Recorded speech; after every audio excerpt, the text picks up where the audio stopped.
hinin tusbihu ila hini tumsi.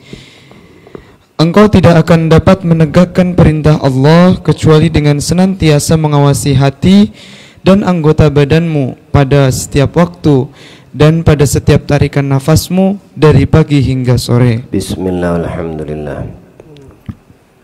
Wa sallallahu wasallam ala sayyidina Rasulillah Muhammad ibn Abdullah wa ala alihi wa sahbihi wa man wala wa la hawla wa la quwata illa billah.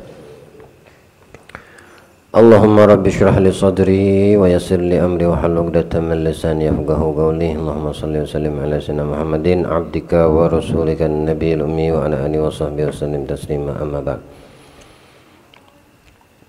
Yaqulul musannif, berkata Al-Imam Al-Ghazali alaihi rahmatullah, walan tasila ayyuhat talibah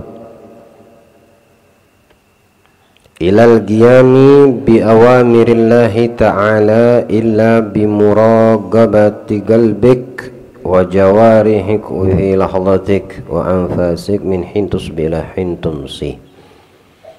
Walan tasila il ayyuhat talibu lidarajatil aliyah. Kamu tidak akan pernah bisa sampai, wahai penuntut ilmu, maksudnya kita, sampai kemana? Lidarajatil aliyah, kepada derajat yang tinggi di sisi Allah. Kenapa derajat yang tinggi di sisi Allah? Beliau di sini Al-Imam Nawawi menjelaskan Maqamul ihsan, yaitu satu tingkatan derajat yang dinamakan al-ihsan. Nabi SAW ketika ditanyakan oleh seorang laki-laki tentang perkara agama, dan laki-laki ini adalah wujud daripada malaikat Jibril yang datang kepada Nabi untuk mengajarkan kita apa itu iman, apa itu Islam, apa itu iman, dan apa itu ihsan, ya. Sehingga dikatakan bahwasannya rukun agama itu ada 3. Rukun agama ada 3. Apa yang pertama? Islam. Yang kedua iman. Yang ketiga ihsan. Ini rukun agama.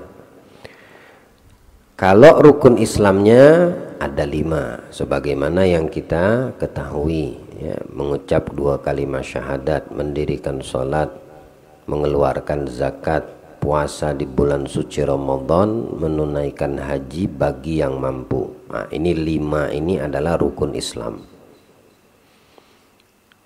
Dari rukun agama yang pertama namanya Islam. Islam terbagi menjadi 5 bagian. Maksudnya bukan Islamnya 5 bagian. Rukun Islam itu ada 5 perkara. Ya, dari rukun agama yang pertama namanya Islam. Apa rukun agama yang kedua? Iman. Iman pun ada 6. Seperti yang kita juga ketahui, beriman kepada Allah, beriman kepada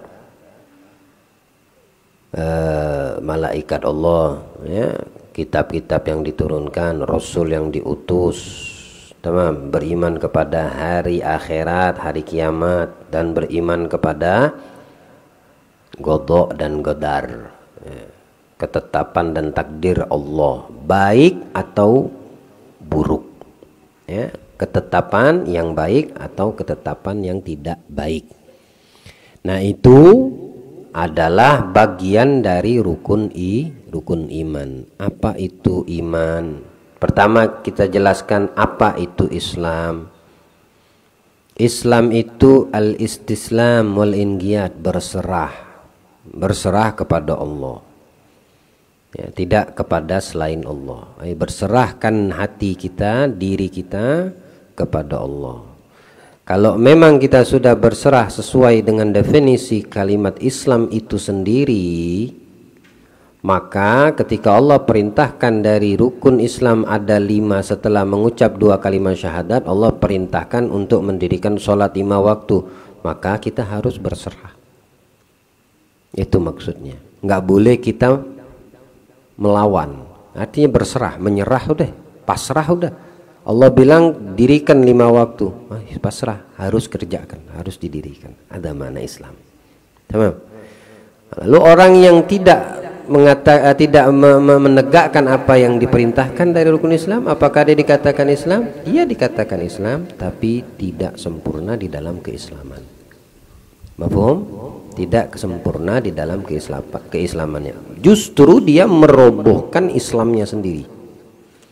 Bukan agama Islamnya yang dirobohkan, Islam keislamannya pada dirinya sendiri. Kalau dia tidak memahami arti berserah terhadap apa yang diperintahkan Allah dari rangkaian rukun Islam itu sendiri. Itu yang pertama. Lalu yang kedua, rukun agama apa? Iman. Apa itu iman? Al-i'tiqad, keyakinan, meyakini. Apa yang kita yakini? Meyakini di mana? Meyakininya di dalam hati. Tamam.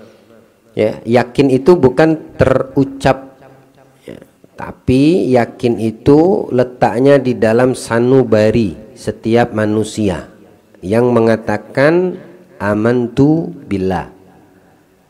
Ya, kan ini rukun agama yang kedua, iman namanya. Nah, iman itu rangkaiannya ada apa saja? Pertama, meyakini di dalam hati kalau Allah itu Tuhan kita, tidak berhak untuk disembah selain Dia. Artinya tidak ada yang boleh disembah, tidak boleh ada yang menjadi sekutunya. Dia sudah. Yang kita sembah Dia. Itu yang kita yakinin. Man billah wa kutubihi, dan kitab-kitab yang Dia turunkan. Semua kitab yang Allah turunkan, ya, 313 kitab yang Allah turunkan kepada Nabi dan Rasul, itu wajib untuk kita meyakini. Meyakininya di dalam hati dan sanubari. Tapi yang wajib untuk kita ketahui ada 4. Tamam. Zabur, Taurat, Injil, Al-Quran. Ini wajib kita hafalin, tahu maksudnya. Ya. Adapun sisa ratusan kitab yang Allah turunkan kepada Nabi, Allahu alam, tidak wajib kita untuk menghafal dan mengetahui. Tapi kalau 4 kitab ini wajib. Ya. Kenapa? Karena di dalam 3 dari 4 kitab ini, mulai dari Taurat, Injil, Al-Quran, terdapat di dalam wahyu tersebut, firman Allah tersebut, hukum wal ahkam wan nasihah. Ada hukum, ada nasihat, ada hikmah. Nah, adapun kitab-kitab selain daripada 3 jenis kitab yang disebutkan tadi barusan, Taurat, Injil, dan Quran, itu penuh dengan hikmah. Zabur isinya hikmah, tidak ada hukum. Ya, tidak tertera di dalamnya hukum, kalau ini begini, kalau melakukan ini sanksinya, enggak. Tapi kalau 3 kitab ini, Taurat, Injil, Quran, ada hukum, ada hikmah, ada kisah, ada hikayat, ada ibrah, semuanya. Nah, ini harus kita yakini, harus kita imani bahwasanya Al-Quran adalah kitab yang Allah turunkan kepada Nabi kita Muhammad, dan untuk kita mengambil dan mengamalkannya. Apalagi setelahnya, beriman kepada malaikat. Nah, ini rangkaian-rangkaian dari rukun agama yang kedua, iman. Tamam. Berapa banyak malaikat? Tidak ada yang tahu. Yang tahu yang menciptakan. Tidak ada yang mengetahui, la ya'rifu junudahu illahu, bilang Allah dalam Al-Quran. Tidak ada yang mengetahui bala tentaranya Allah, maksudnya malaikat. Illa huwa, kecuali Dia yang menciptakan, yang tahu. Pengen tahu berapa jumlah malaikat yang Allah ciptakan? Seperti pekan lalu saya bilang, ente hitung aja berapa butir air hujan yang turun, setiap 1 butir dibawa oleh malaikat. Ente bisa gak hitungnya? Oke, tidak bisa. Kalau gitu hitung di setiap 1 helai rambut yang ada di tubuh kita. Di setiap pori-pori itu tumbuh rambut, ya. Ada rambut di setiap pori halus yang tidak kasat mata. Itu satu helai malaikat yang hinggap menunggu di situ. Hitunglah. Pakailah kalkulator, hancur kalkulator, rusak langsung. Konslet dia. Makanya kenapa orang-orang bangsa Arab mereka memelihara jenggot bagi laki-laki, karena di situ helai jenggot bergantung malaikat. Kalau yang punya jenggot dicukur, goblok. Malaikat dihapusnya, dihilangkannya. Rapikan. Kalau berantakan, rapikan. Beb, ana cuma ada satu helai, biarin satu helai malaikat, nggak apa-apa. Nggak ada juga yang usik sama punya jenggot. Apalagi kalau jenggotnya tebal, lebat, rapiin. Yang kagak punya, minta sama Allah banyak-banyak bergaul sama yang berjenggotan, biar tumbuh jenggotnya. Kalau kumis rata-rata ada aja, jenggot ini yang nggak semuanya, ada. Tapi kalau ada ya jangan dihilangkan, dirapikan, gitu ya. Nah, ini bentar lagi musim ini, kalau pengen tumbuh jenggot, nggak lama lagi Idul Adha nih, banyak-banyak gaul sama kambing. Insya Allah tumbuh jenggotnya. Beriman kepada malaikat yang tidak tahu kita berapa nominalnya, tapi tetap wajib kita meyakini di dalam hati kita, dan meyakini bahwasanya malaikat itu laki-laki, nggak ada perempuan. Dia diciptakan Allah dari cahaya, bukan dari api, bukan dari tanah dan air seperti kita manusia. Dia diciptakan dari cahaya. Tidak makan, tidak minum, tidak tidur, tidak haus, nggak lapar. Selalu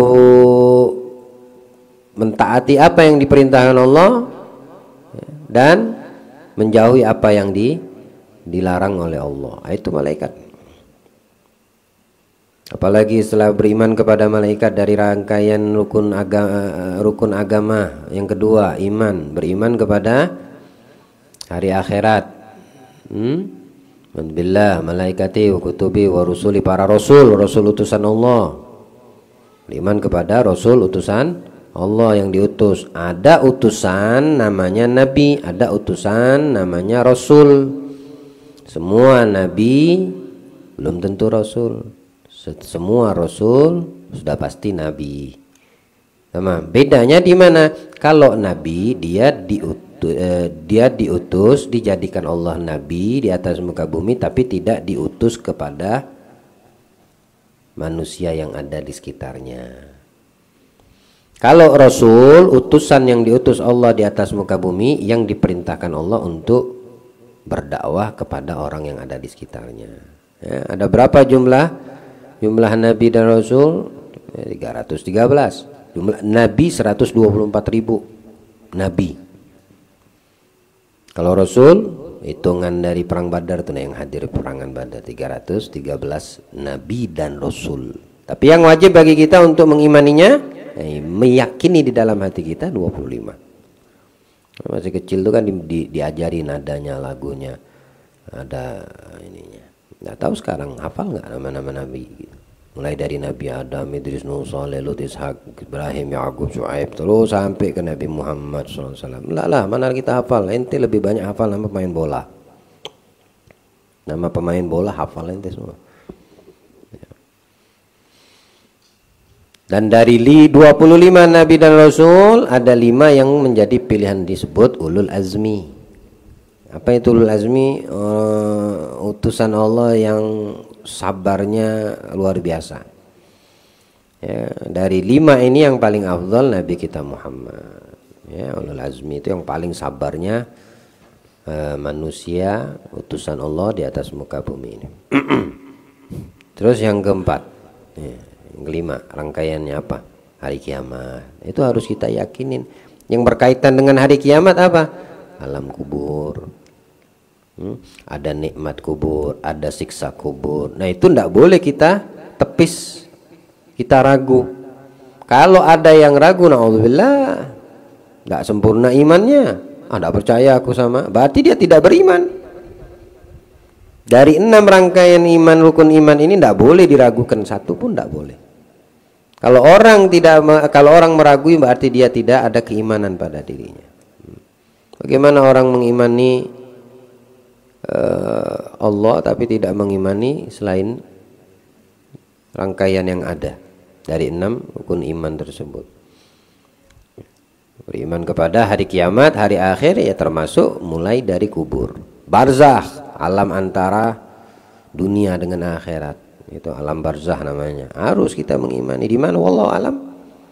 Tak tahu kita di mana lokasi tempatnya. Ya Allah yang tahu. Apalagi beriman kepada hari kebangkitan, yaumil mahsyar, kiamat, ya, kiamat. Itu namanya. Banyak Allah bersumpah dengan hari kiamat. La uqsimu biyaumil kiamat. Kemudian apa namanya?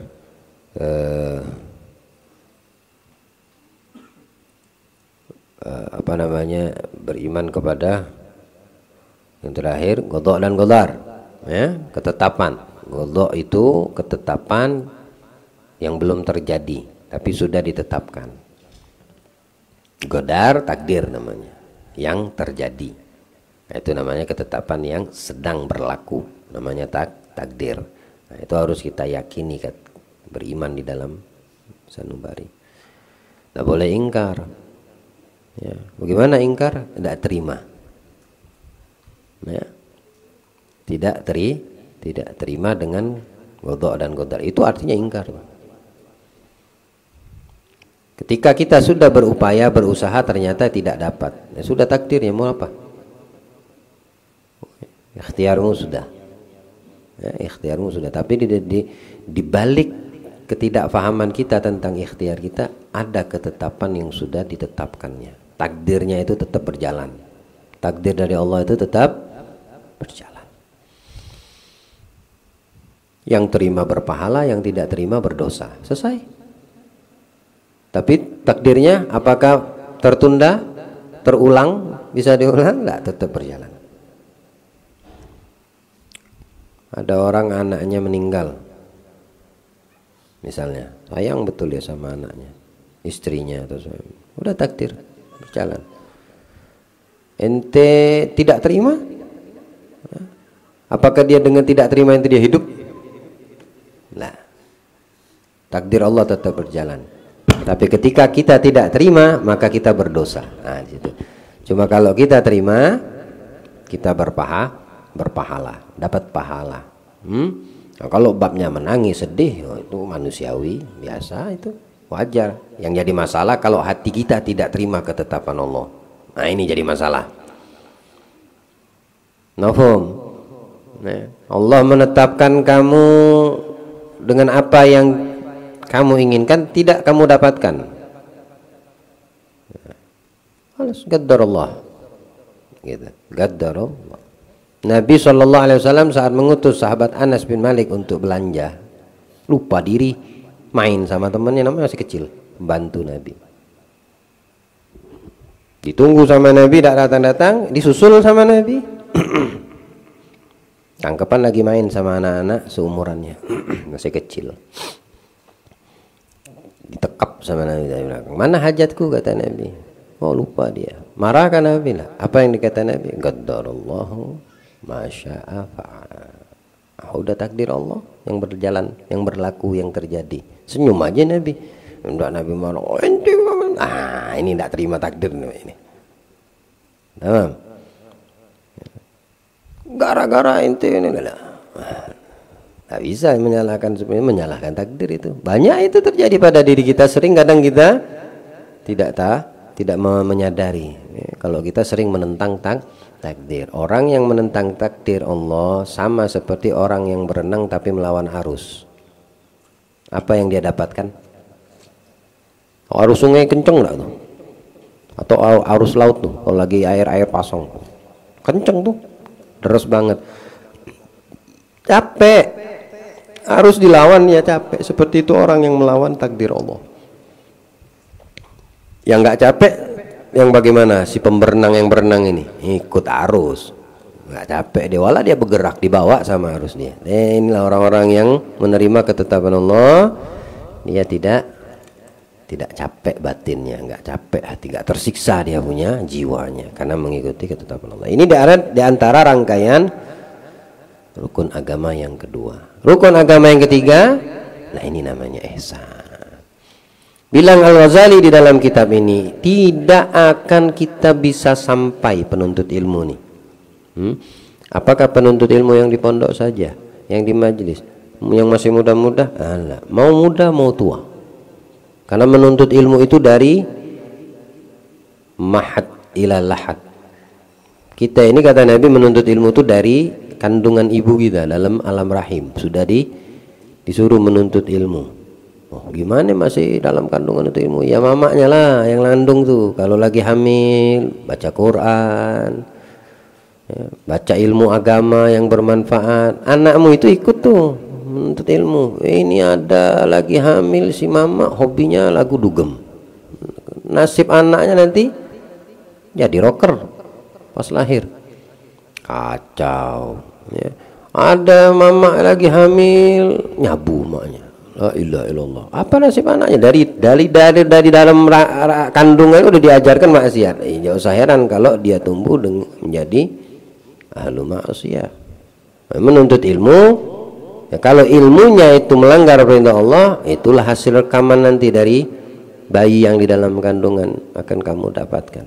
Tapi kalau dikasih rekaman yang bagus, diajarin yang bagus, diatur waktunya sama si ibu yang lagi mengandung ini, nah, anak lahir sudah menjadi anak yang tumbuh dengan baik. Sampai kapan menuntut ilmu? Ya sampai mati. Berarti tidak ada faktor usia dalam hal ini. Nah, para penuntut ilmu ini kita semua tidak bakal bisa sampai, kata Imam Ghazali. Kepada apa? Magamul ihsan, rukun agama yang ketiga. Ihsan ini kedudukan yang tinggi di sisi Allah. Dia bahkan menjadi rukun agama, bagian rukun agama. Apa itu ihsan? Ihsan itu adalah engkau melihat Allah. Engkau melihat Tuhanmu. Ini bukan sembarangan ini magam, kedudukan ihsan ini. Nah, kami nggak bisa melihat, kita nggak bisa melihat Allah. Kalau begitu yakinlah Allah melihatmu. Selesai. Ya. Ini orang yang mempunyai perasaan seperti ini selalu terpantau karena dia melihat Allah. Kalau dia tidak mampu melihat Allah, maka yakinkan dirimu Allah melihatmu, melihat kita nih. Nah, itu orang sudah mendapatkan kedudukan tinggi yang namanya ihsan.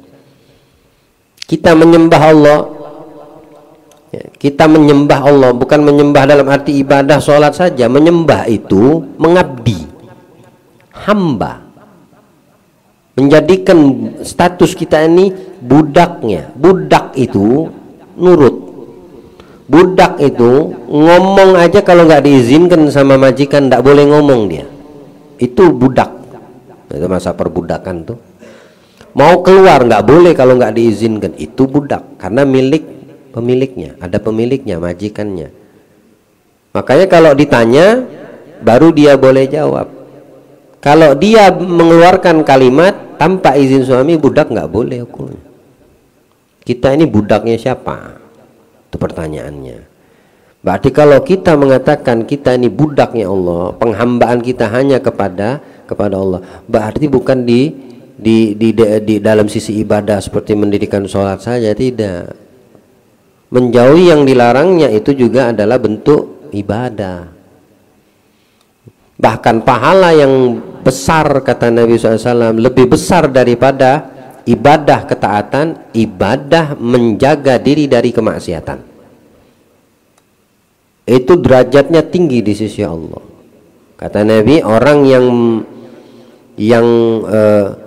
yang menjaga dirinya dari ibadah yang diperintahkan, maksudnya semua kewajiban yang Allah perintahkan dia lakukan, itu bagi dia 300 derajat di sisi Allah hari kiamat. Kemudian ada orang yang dalam ibadahnya itu menahan diri dari yang dilarang Allah, maka baginya 700 derajat pada hari kiamat. Jadi ibadah gampang, Ya, menjaga diri dari maksiat itu ibadah juga. Nah ini yang sukar. Ini namanya ibadah. Nah di dalam hal ini tidak akan kita bisa sampai, kata Imam Ghazali di sini, kepada perkara untuk menegakkan perintah Allah kecuali illa bimuraqabati galbik. Muraqabah itu selalu terpantau, merasa hatimu itu terpantau. Itu tadi arti daripada ihsan, anta'budallah, hendaknya kamu menyembah Allah, baik itu dari yang taat atau menjauh dari maksiat, ka'annaka tarah, seolah-olah kamu itu melihat Allah. Fa in lam takun tarahu fa innahu yaraka. Kalau kamu tidak mampu melihat Allah, maka yakinkan pada jiwamu, pada imanmu, pada hatimu, Dia yang melihat.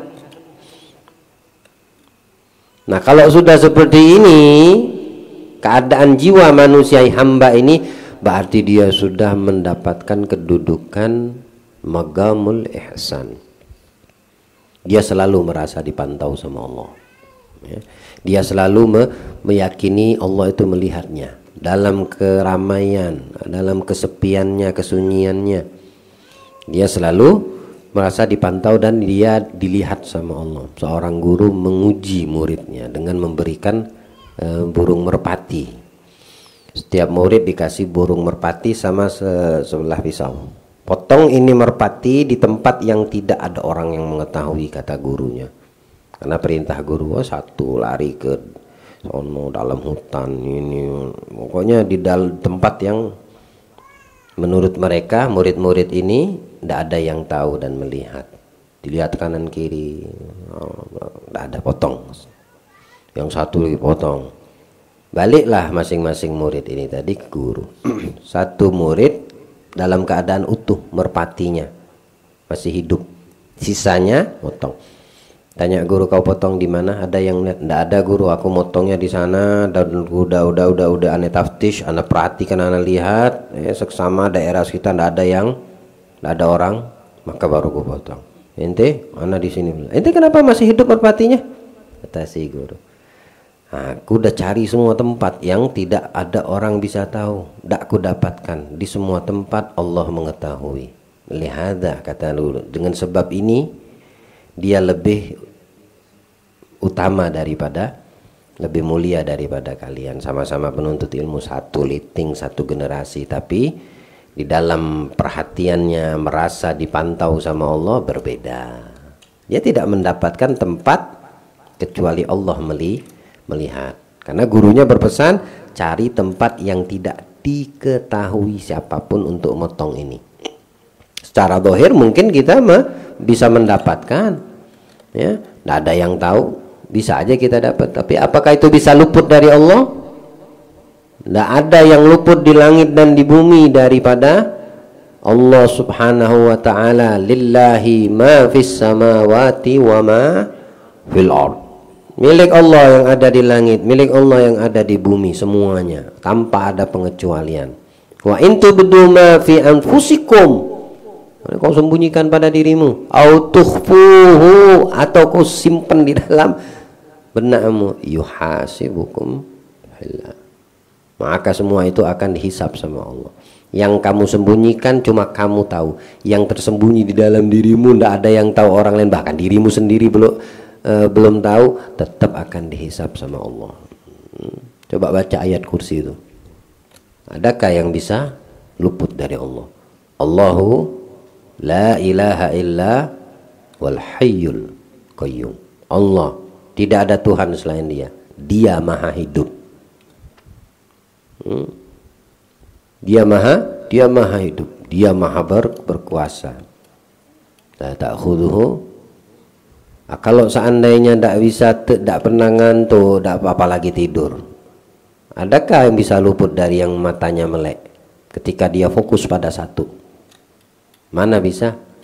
CCTV itu kalau masih kuat memorinya, adakah yang luput? Mana ada yang luput? CCTV itu, CCTV yang 24 jam merekam, melihat, nggak ada yang luput. tapi dia di area sekitar itu aja ada keterbatasan. Untuk Allah tidak ada, bagi yang di langit dan yang di bumi. Hatta satu daun yang jatuh di tengah hutan di kegelapan malam, Allah tahu. Itu sudah tertulis semua, sudah jatuhnya itu sudah di dalam takdirnya, dalam ketetapannya. Jadi nggak ada yang bisa luput dari Allah. Perasaan ini yang banyak hilang dari kita, khususnya di zaman saat ini. Merasa kalau Allah itu memperhatikan kita, itu sudah banyak hilang. Jadi tidak usah heran kalau manusia ketika dia berani melakukan pembangkangan, mau itu secara zahir ataupun batin, ya, karena Allah sudah tidak ada lagi pada dirinya. Dia tidak meyakini, tidak bisa memastikan kalau dia di dalam perhatian dan selalu dalam pantauan Allah.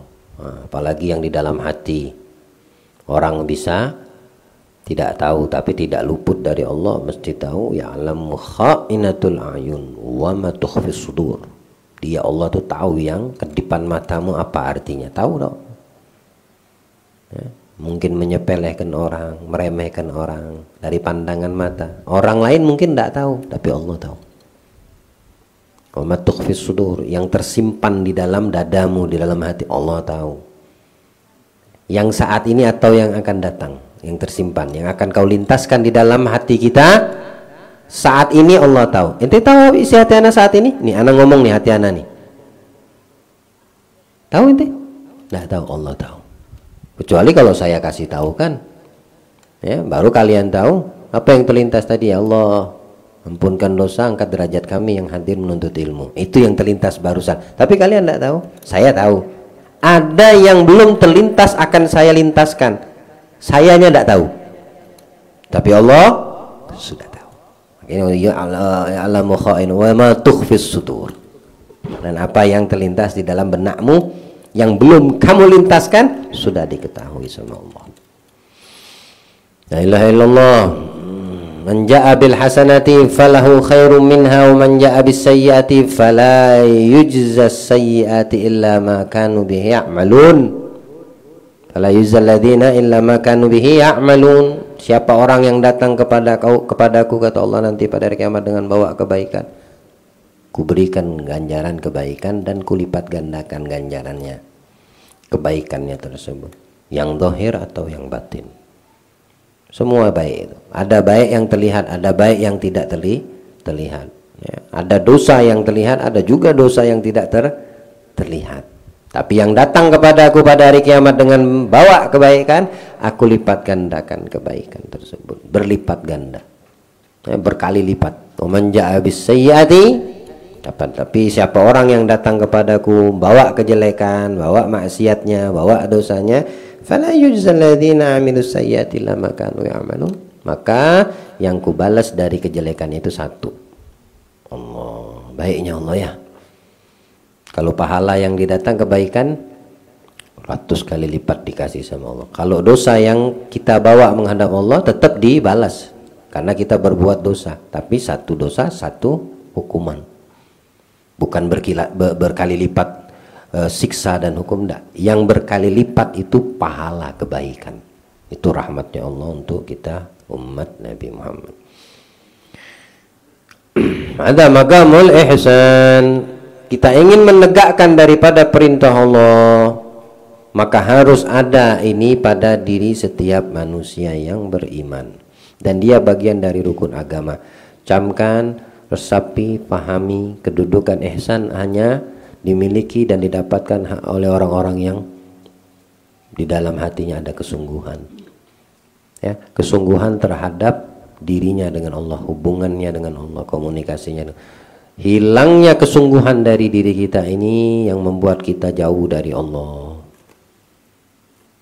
Hilangnya kesungguhan. Kalau keinginan mungkin di setiap orang itu punya keinginan, tapi di dalam keinginan adakah kesungguhan? Berapa banyak di antara kita yang hanya keinginannya sebatas ucapan, tapi kesungguhan terhadap yang diucap mana ada? Nah itu yang hilang dari kita. Banyak yang gaib dari manusia. Allah jauhkan kita daripada afat. Ya Allah berikan keselamatan untuk kita. Insyaallah. Ada ulama mengatakan di antara wirid atau zikir yang bisa membuat orang tersebut selalu dekat sama Allah, selalu merasa dipantau sama Allah. Hendaknya dia membaca itu sebelum tidur. Ya, apa yang pertama? Allahu ma'i. Yang kedua, Allahu hadiri. Yang ketiga, Allahu syahidi. Yang keempat, Allahu nadhiri. Dan yang kelima, Allahu qaribun minni.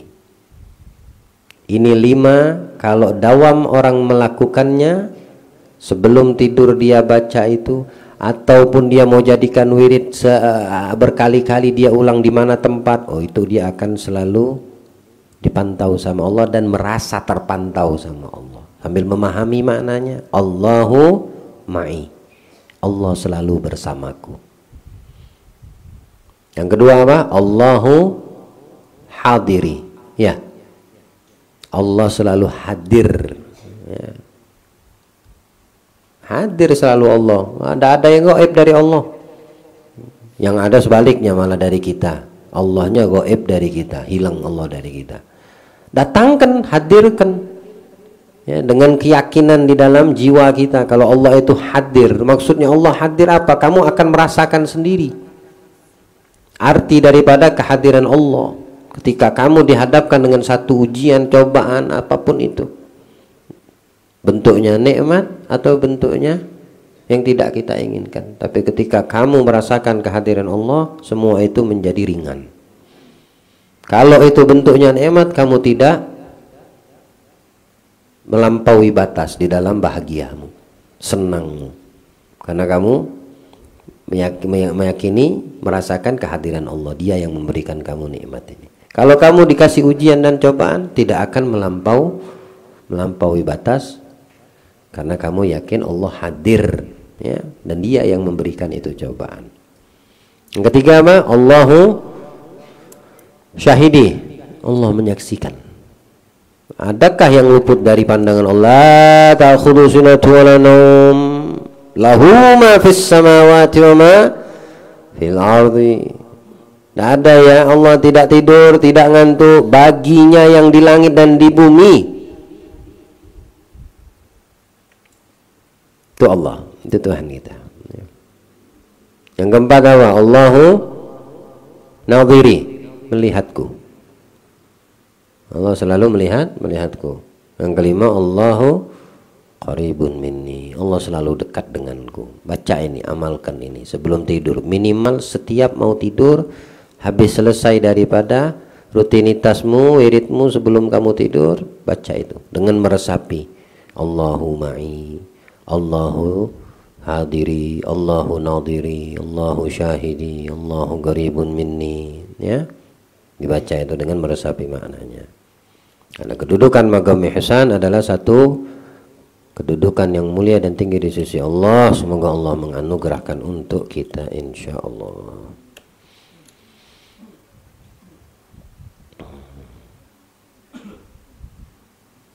Tidak sekalipun kita ingin berkata, orang yang sudah sampai kepada kedudukan ihsan, maqamul ihsan ini, mendapatkan kemuliaan al-ihsan pada dirinya, hingga dia kalau mau ngomong tuh mikirnya berkali lipat, berkali-kali ngomong atau tidak. Apa yang dia pikirkan? Kalau aku ngomong manfaat atau tidak, nyakitin orang yang mendengar atau tidak, ada berguna atau tidak, mendatangkan pahala atau menghabiskan umurku. Andai ku gantikan ucapanku dengan berzikir kepada Allah. Banyak yang dipikirkan dia, ngomongnya belum tentu jadi. Nah, ini orang yang mempunyai kedudukan ihsan dari sisi kalam, bicara. Ya. Jadi tidak, kita kadang melihat para ulama kita, orang-orang yang dekat sama Allah, banyak ngomongnya atau banyak diamnya? Banyak diamnya. Ngomong seadanya. Kalau mau ngomong, mikir dulu. Bagus tak ngomong. Kalaupun menjawab, secukupnya, tidak mau berlebihan. Ini orang yang merasakan kehadiran Allah, selalu dipantau sama Allah. Dia tidak mau daripada ucapannya, umurnya yang keluar itu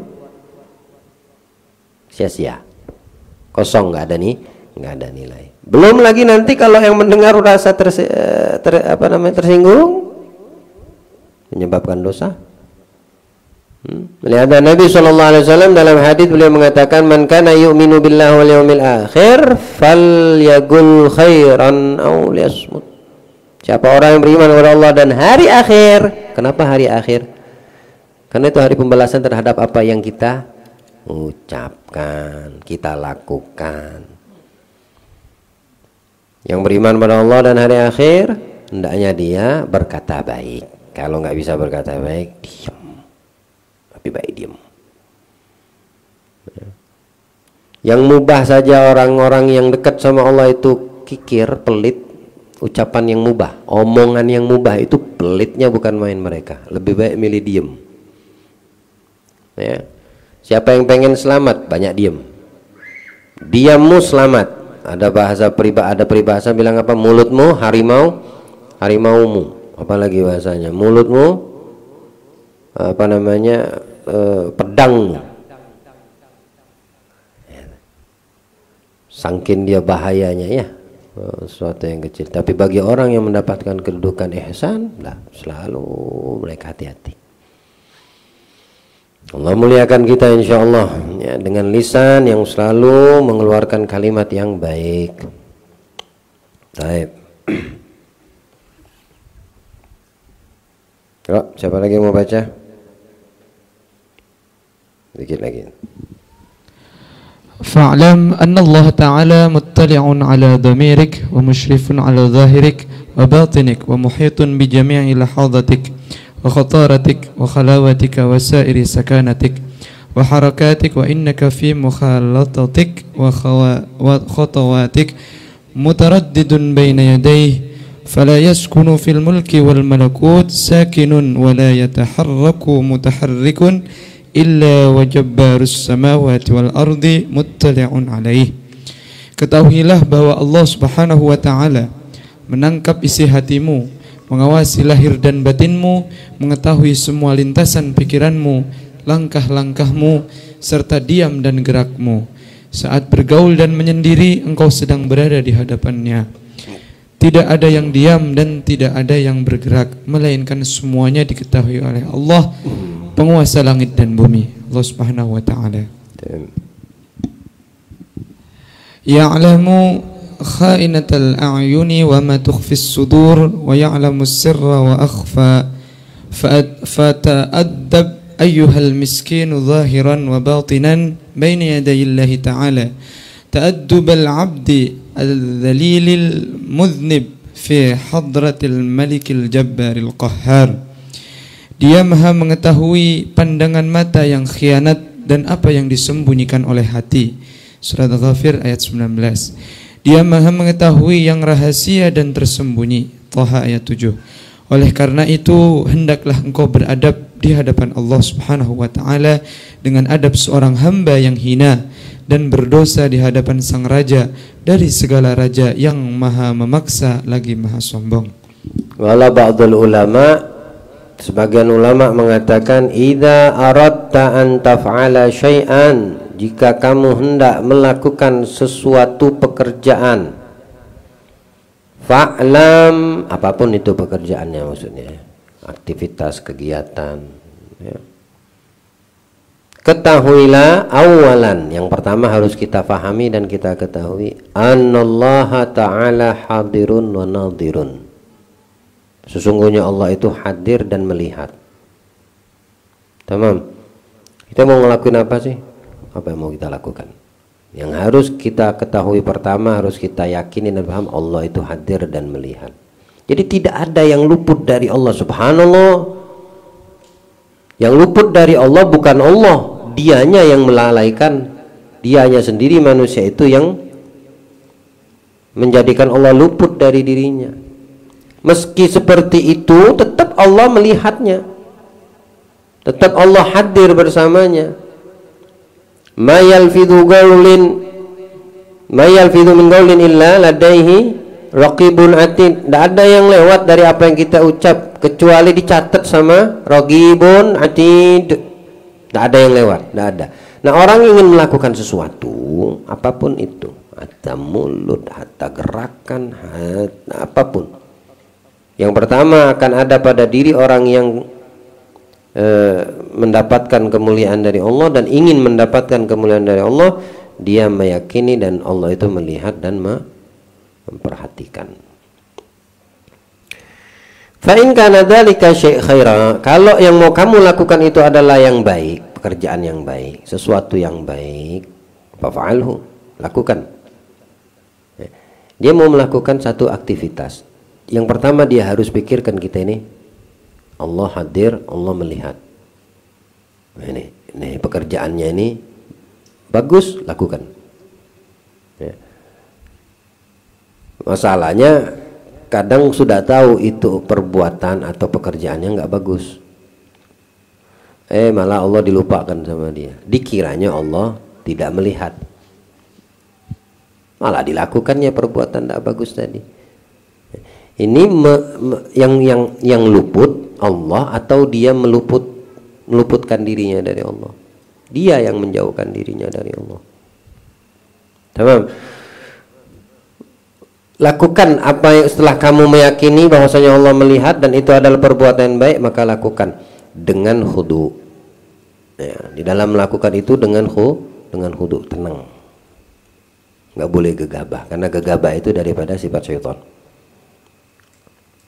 Watadallul, dalam amal baik tadi harus dengan tadallul, merendahkan dirimu. Jangan ada unsur yang lain. Pokoknya rendahkan kita punya kedudukan. Diri kita ini hina di mata Allah. Aku melakukan amal kebaikan ini kalau bukan anugerah dari Allah, memberikan kekuatan, memberikan semangat dan dorongan, manalah aku yang hina ini bisa melakukan. Harus seperti itu. Kita hadir majelis saat ini. Siapa yang menggerakkan hati kita? Kalau bukan Allah yang menggerakkan dan mengizinkannya. Tadallul, penuh dengan kehinaan. Pantaskah kalau seandainya kita yang banyak dosa ini duduk di tempat yang mulia membaca Al-Quran, atau baca Quran aja ente di rumah? Berapa banyak satu kebaikan yang kita lakukan dengan dosa yang sudah kita pernah lakukan. Tapi Allah tetap memberikan izin untuk kita dekat kepadanya. Kira-kira pantas enggak ada tadallul? Merendah diri kepada Allah. Ya Allah, makasih banyak ya Allah. Aku udah banyak dosa, aku yang hina di matamu, tapi kau tetap memberikan kebaikan untukku dengan bisa hadir majelis, bisa baca Quran, bisa sholat, bisa melakukan amal-amal yang soleh. Walaupun aku hina, tetap dia selalu mengagungkan apa yang ada di sisi Allah. Dia tidak pernah menyepelekan apa yang ada di sisi Allah.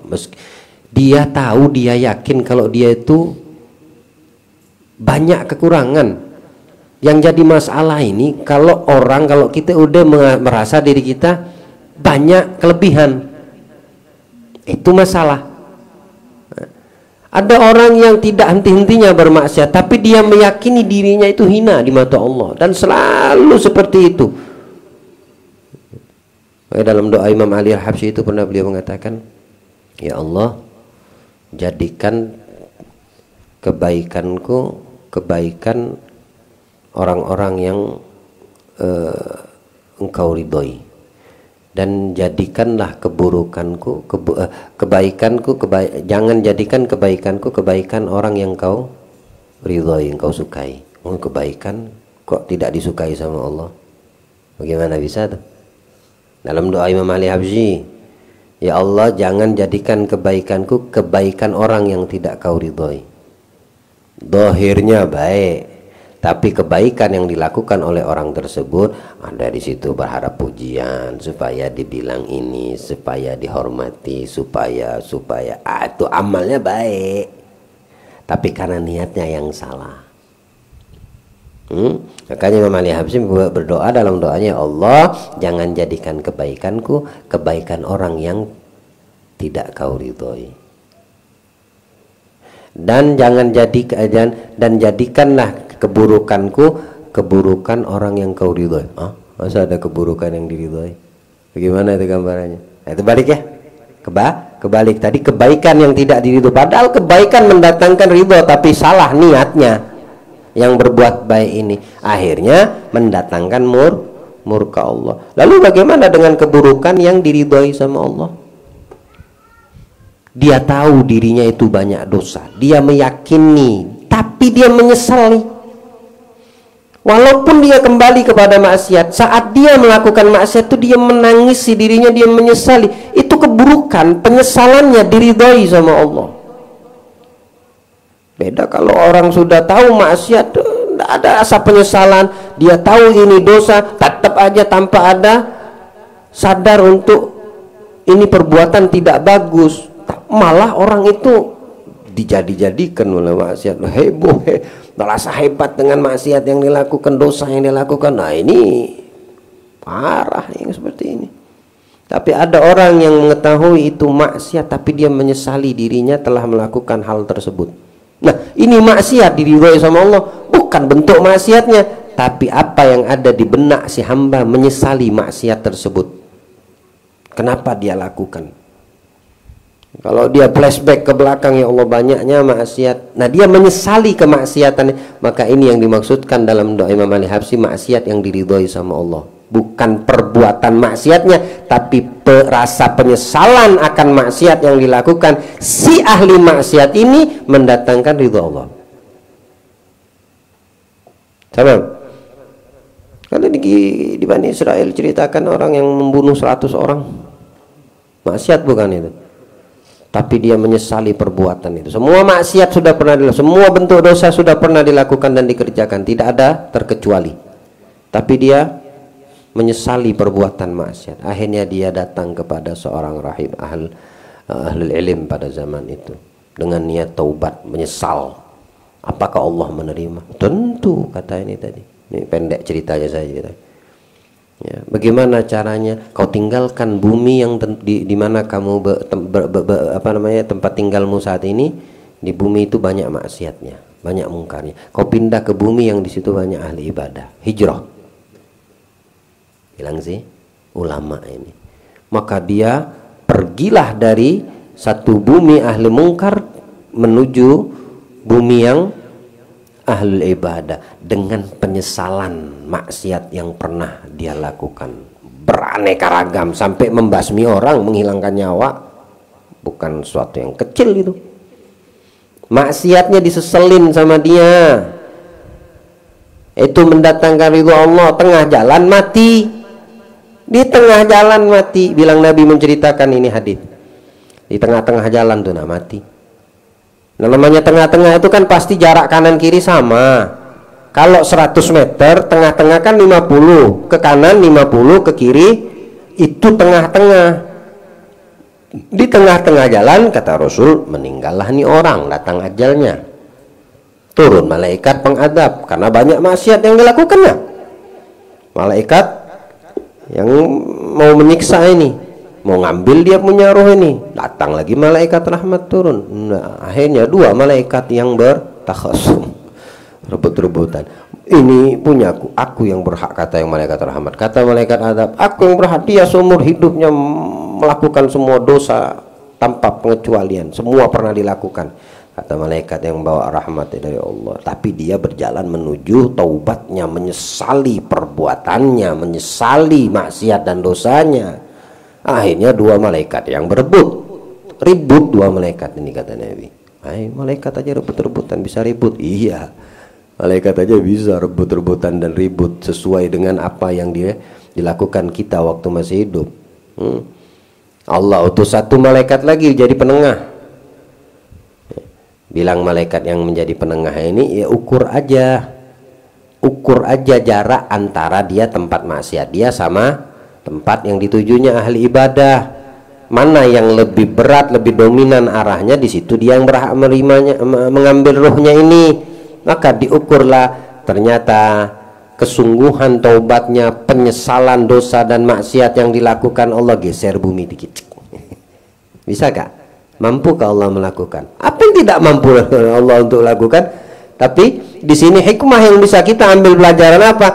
Kesungguhan taubat dan penyesalan maksiat dosa yang dilakukan hamba ini itu ternyata bernilai dan dicintai, mendatangkan ridho Allah. Kalau melihat dari zahir dan teks hadis 50, pertengahan itu 50-50 jaraknya, setengah, kanan kiri pas. Tapi kenapa dominan ke arah ahli ibadah? Bumi yang ahli ibadah sedang ditujunya, Allah geser dikit aja tuh bumi. Apa yang susah? Ternyata waktu diukur, ternyata lebih mendekati kepada ya tempat ahli ibadah yang ditujunya. Diambillah ruh sama malaikat rahmat. Nah, jadi dia masuk ke neraka. Dimasukkan Allah ke dalam rahmatnya. Apa seumur hidup dia melakukan taat? Entah. Pendeta aja dibunuh sama dia. Kalau bab untuk menghabiskan nyawa, kalau ini hadisnya panjang. Ya.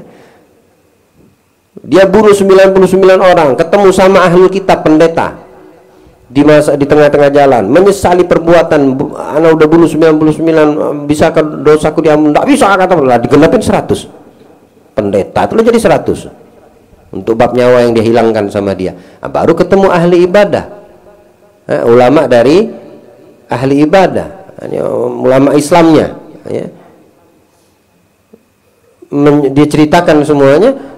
Tentu Allah itu maha ghafur.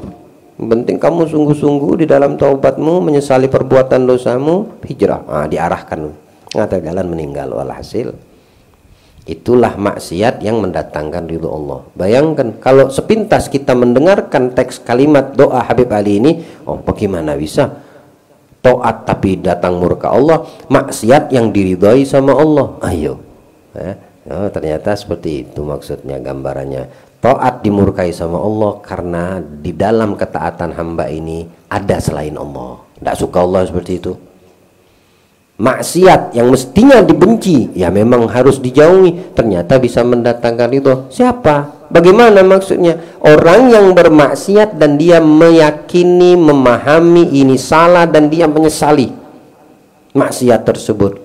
Nah, penyesalan akan maksiat yang dilakukan itu mendatangkan ridho Allah. Paham sampai sini? Ya. Oleh karena itu, kedudukan ihsan, maqamul ubudiyah, kedudukan ihsan untuk orang bisa sampai kepada Allah Ta'ala mesti ada pada diri kita. Selalu meyakini Allah melihat, Allah hadir, Allah menyaksikan, Allah dekat sama kita. Ini yang harus ada pada kita, maka kita insya Allah selalu di dalam naungan rahmat Allah. Ya Allah berikan pemahaman insya Allah. Allah jadikan kita para penuntut ilmu yang senantiasa dekat selalu kepada Allah, dekat kepada Nabi kita Muhammad, dekat kepada orang-orang yang dekat kepada Allah, dan yang kepada orang yang didekatkan Allah kepadanya. Amin, Allahumma amin. Itu dikit lagi tuh, baca dikit lagi. Oke, penutupnya itu ya. Fadhal. Wajtahid an la yaraka maulaka haitsu nahaka wa la yafqidaka haitsu amaraka wa lan taqdiru ala dhalik illa bi an tuwazzi'a awqataka wa turattiba awradaka min sabahika ila masaik fa'asghi ila ma yulqi ilayka min awamirillahi ta'ala 'alaik min hini tastayqidhu min manamik ila waqti ruju'ik ila madja'ik. Karenanya berusaha keraslah agar Tuhanmu tak melihatmu melakukan apa-apa yang dilarangnya. Maksudnya berusaha keras ini kesungguhan, ya. Manjadda wajad, orang yang bersungguh-sungguh dia dapat apa yang diinginkan.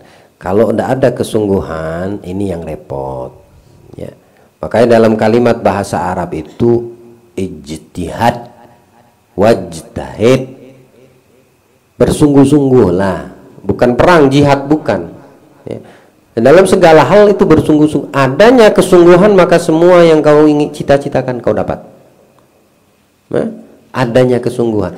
Yang nggak ada kesungguhan berarti dia hanya main-main, nggak bakal dia dapat.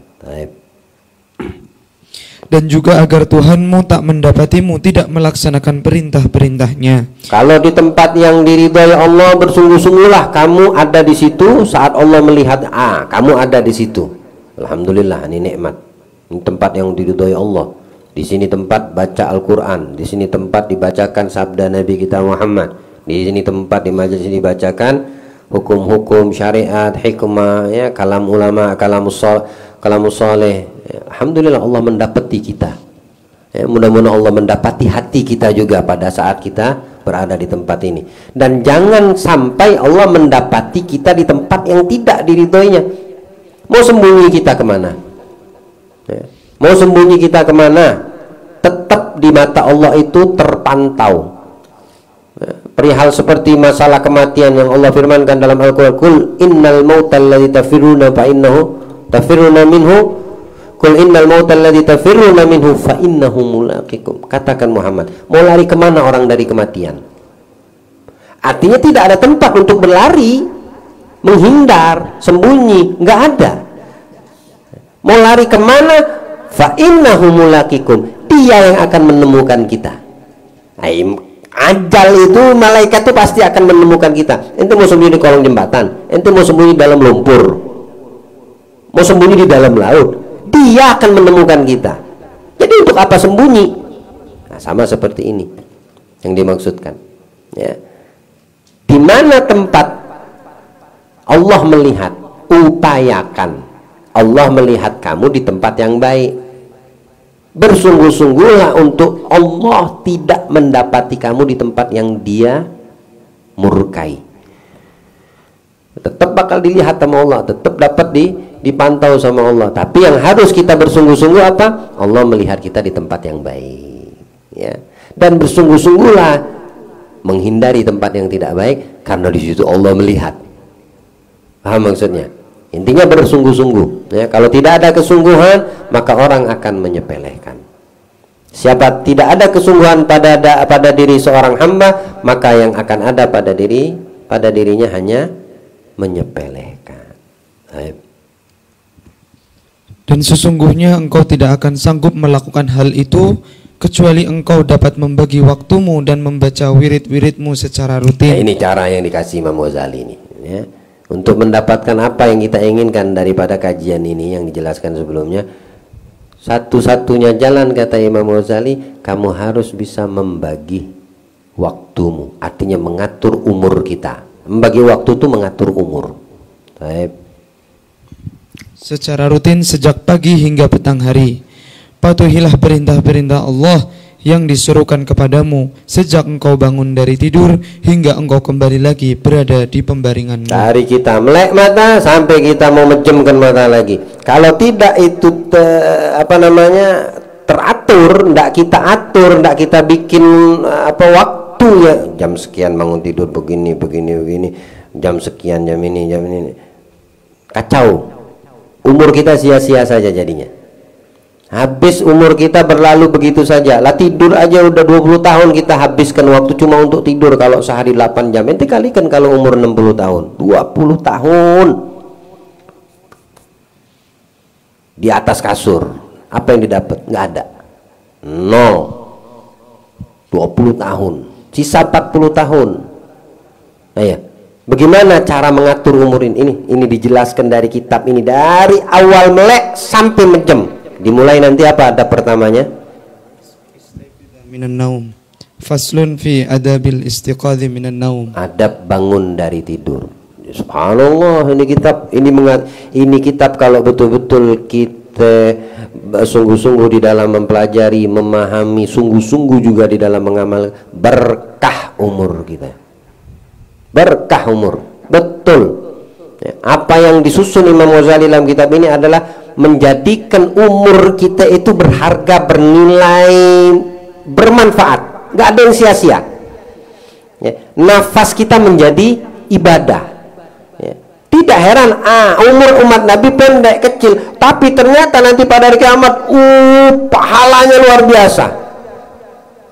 Ini dari sisi pahalanya sudah ada yang berlipat ganda, seperti yang tadi Allah firmankan dalam Al-Quran, yang datang kepadaku membawa kebaikan, ku berikan, ku balas kebaikan itu berlipat kali.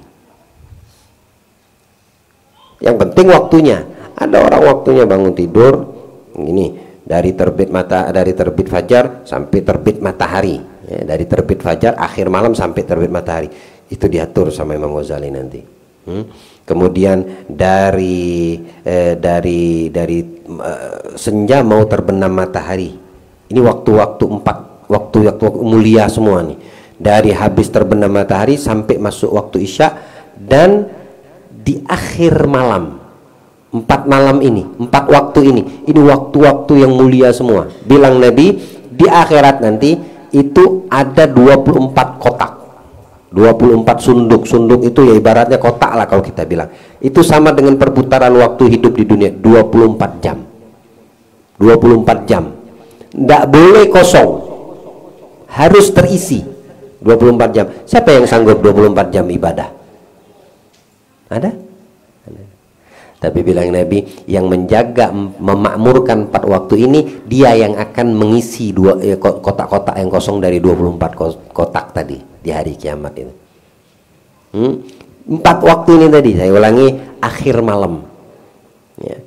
Dari terbit fajar sampai terbit matahari, dari waktu senja sore itu bisa asar, ya, atau menjelang terbenam matahari sampai terbenam matahari, dari terbenam matahari sampai masuk waktu isya. Lihat amalan yang dilakukan orang-orang soleh min aslafun as-solihun, apa yang mereka lakukan. Kita itu dari kecil kalau sudah terbenam matahari nggak ada boleh keluar rumah. Bayangin, nggak boleh keluar dari rumah sampai kapan? Sampai waktu isya. Ngapain? Duduk rame-rame baca Ratibul Haddad di setiap rumah tuh. Itu dari kecil kita dididik seperti itu. Yang terlambat datangnya habis maghrib, pintu rumah nggak dibuka, nggak diizinin sama orang tua kita, gue masuk. Salah kau, terlambat. Kenapa pulang pas maghrib? Pulang sebelum maghrib. Maghrib nggak ada di luar. Itu ternyata pahamnya kita saat ini. Oh, ini tarbiyah orang tua kita yang diajarkan kepada kita. Ya, bersyukur kita. Dia mengisi waktu tersebut untuk jangan sampai kosong 24 kotak di hari kiamat yang sudah Allah siapkan, mengikuti perputaran waktu di dunia 24 jam. 1 jam 1 sunduk, 1 kotak hitungannya. 24 kotak. Dilihat berisi atau kosong. Oh, ternyata banyak kosong. banyak kosong. Ya. Nah, yang kosong ini akan diisi dengan orang yang memakmurkan 4 waktu ini. 4 waktu. Memberikan pemahaman insyaallah. Menjadikan perkumpulan kita insyaallah perkumpulan membawa keberkahan. Allah ampunkan dosa kita, kedua orang tua kita insyaallah, dan Allah jadikan kita hamba-hamba para penuntut ilmu yang bersungguh-sungguh di dalam mengamalkan apa yang kita pelajari, sehingga Allah memuliakan kita di dunia, memuliakan kita di akhirat, dan memuliakan orang-orang yang kita cintai insyaallah. Amin, Allahumma amin. Sallallahu alaihi wasallam Muhammadin wa alihi wasallam. Alhamdulillah rabbil alamin. La ilaha illallah al-mawjud fi kulli zaman,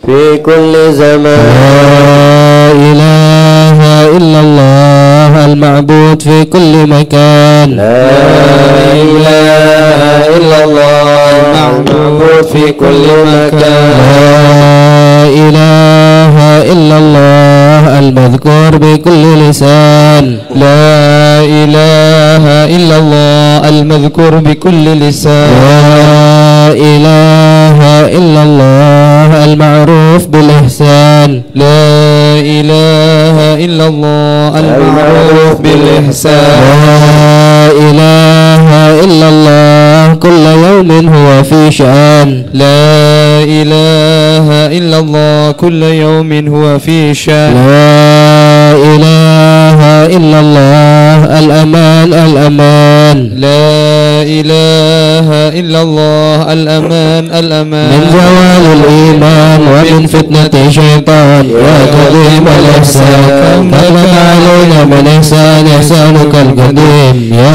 Hannan ya Mannan ya Rahim ya Rahman يا غفور يا غفار اغفر لنا وارحمنا وأنت خير الراحمين. صلى الله على سيدنا محمد وعلى آله وصحبه وسلم والحمد لله رب العالمين. اللهم اهدنا فيمن هديت وعافنا فيمن عافيت وتولنا فيمن توليت وبارك لنا فيما أعطيت وقنا شر ما قضيت فإنك تقضي ولا يقضى عليك وإنه لا يذل من عاديت فلك الحمد كما ما قضيت نستغفرك ونتوب إليك. وصلى الله على سيدنا محمد وعلى آله وصحبه وسلم والحمد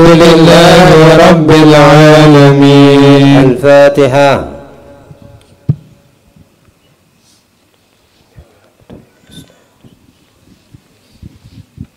الفاتحة بنية طول العمر والصحة العافية.